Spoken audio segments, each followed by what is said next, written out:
Hi, today we're going to be doing a review and installation of the IOTTY Light Switch.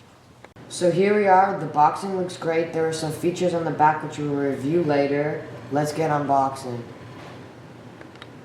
So this is the box, and this specific one that we're going to be opening is a 3-switch box.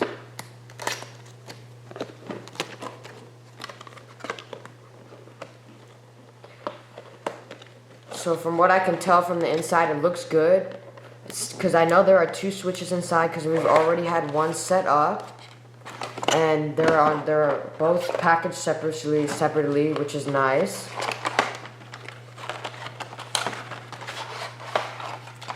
Okay, so this is actually the designer touch screen right here, and this is a flat surface. And then this is touchscreen. As easy as this, you just hit it once like this, and we'll show you later exactly how it works. We already have one set up. And let's open the next one.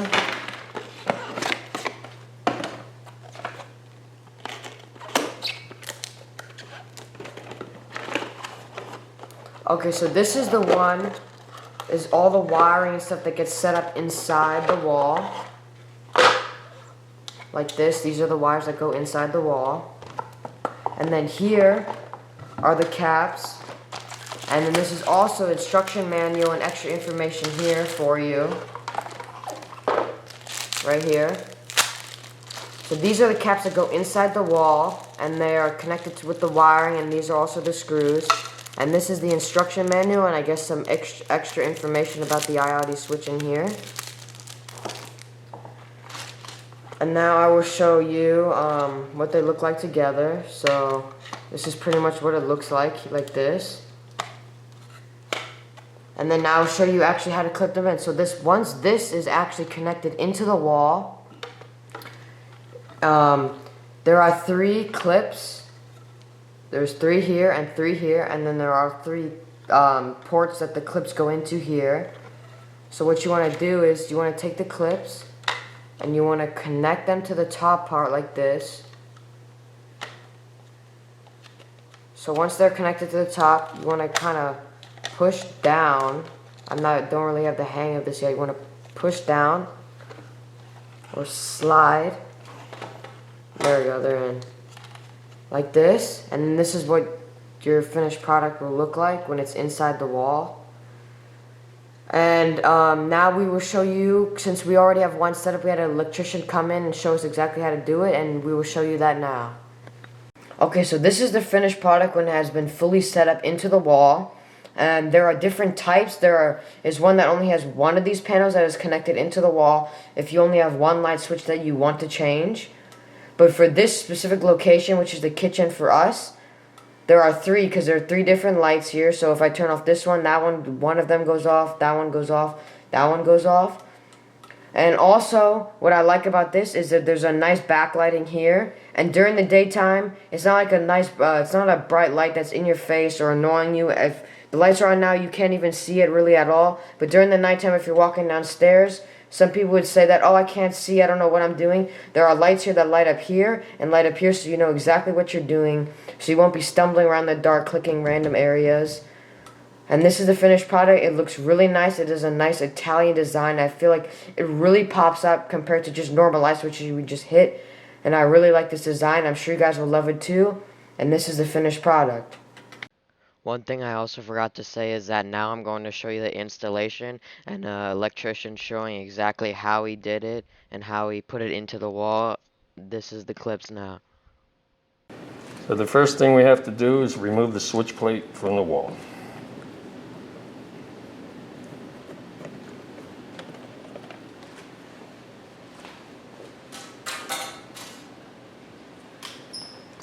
Next, we're going to loosen all of the screws on the switches.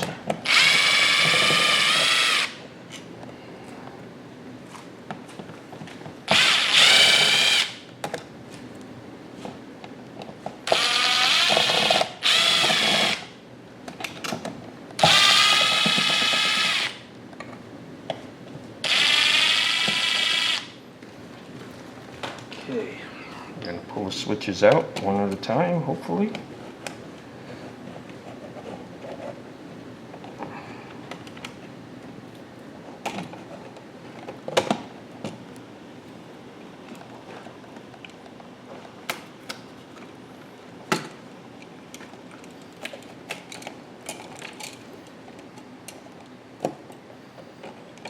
Okay. Now the reason why I pull the switches out with all of the wires hanging on and the circuits hot is in case I have to check with the voltmeter on what line is the power feed for each switch. I can tell on these first two that the power is the black wire because it's jumped to the dimmer switch. On this one here, it's a different story because it's separate from the other two. So this one I have to trace out to see exactly how the wiring is done. It looks like it goes down to one common wire nut. That would be the power. Okay, so the first thing I'm going to do is I'm going to disconnect the grounds, make it safer to work in here. And also we don't need any grounding for the new switches because everything is plastic. So the grounds are irrelevant really with the new switches.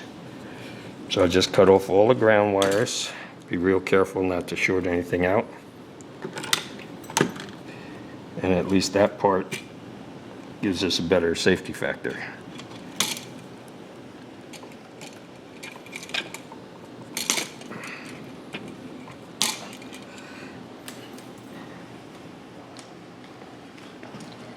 Let's see, move this out of the way so I can see what we're doing down here.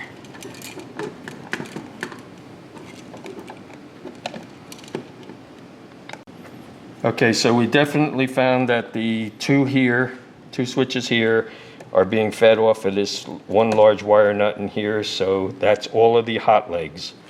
Now this one here is up in the air because it's totally separate wiring from these two. So what we're going to do is we're going to just take a voltmeter, and as you can see, the voltmeter shows that the black wire is hot. It's not always going to be the case that the black wire is hot, so you got to be really careful and take a voltmeter on it. Okay.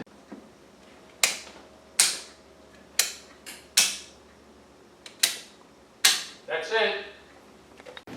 Okay, so now we've determined that the power is off, and what I will do is double check. Oh, we still got power on it. This is a different circuit. Okay, we shut the second circuit off, and everything is dead. I double checked with a voltmeter. You never take anything for granted when you're working with line voltage cables. Okay, so we're going to take the power feed apart.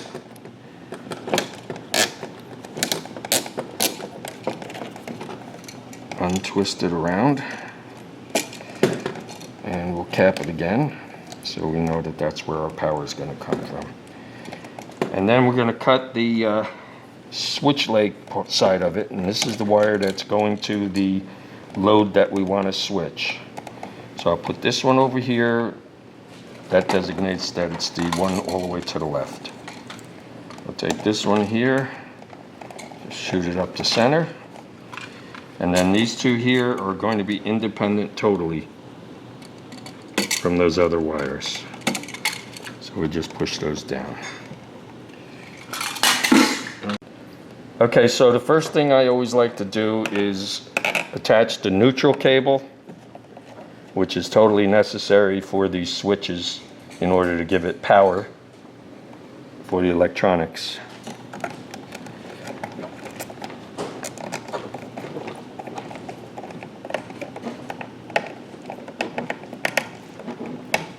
Nice and tight, and we'll tuck that away so it's out of our way for the rest of the installation. And the next thing we want to do is we want to find the L, which is the line side for the actual device itself. And then we have three other ones that are marked L. We have L1, L2, and L3.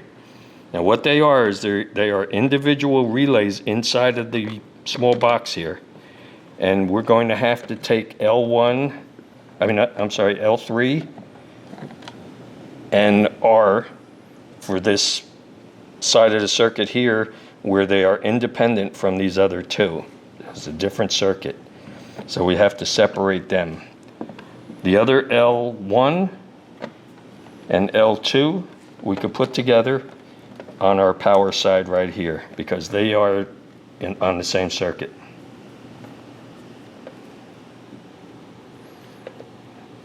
This is one of the few switches that you will have that luxury on being able to separate them like that. Most of the time they're going to use one power supply, and you wouldn't be able to do it in this case.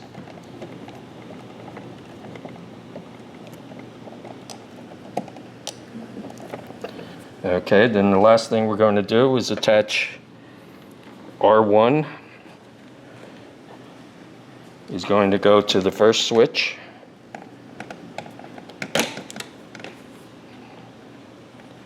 And this is R.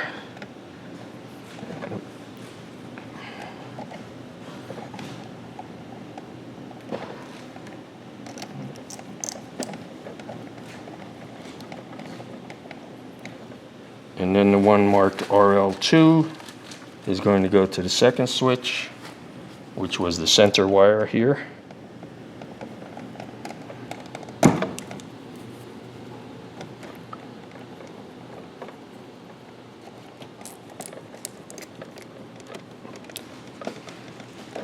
And then the other ones are going to be the independents. We said that the black wire was the hot leg, so that's going to be L3. So first we'll attach R. That goes along with that.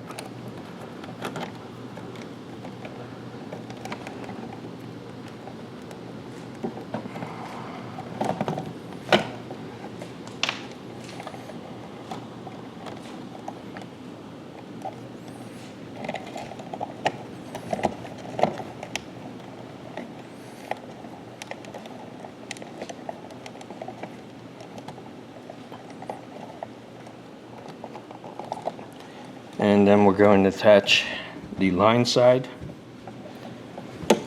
which we checked with the voltmeter and determined that that was the hot leg. And that's going to go to L3.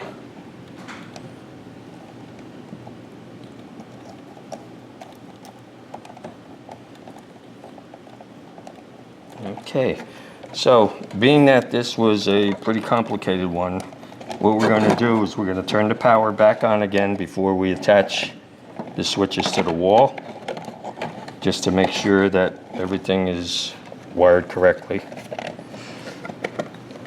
Okay, we've turned both circuits back on again, and we have power to the unit, and we could test each individual switch. We can hear, if you listen real close, you could hear the relay inside click.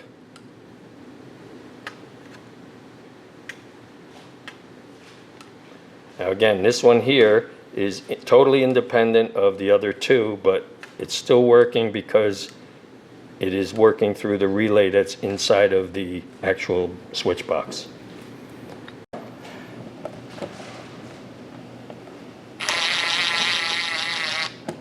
Okay.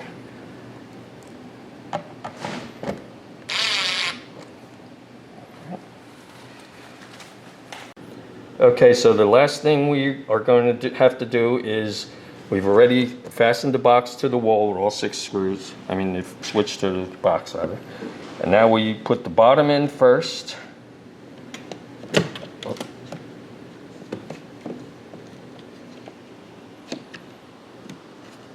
And then you push in for the top.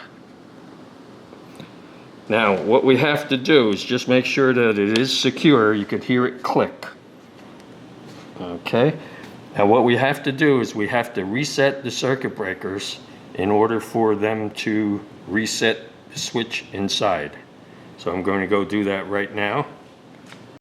Okay, we reset the circuit breaker that controls the actual unit itself, and we're going to test it. Make sure you touch the top, and you'll hear the little click inside. and you'll see the lighting go on and off. And that's it.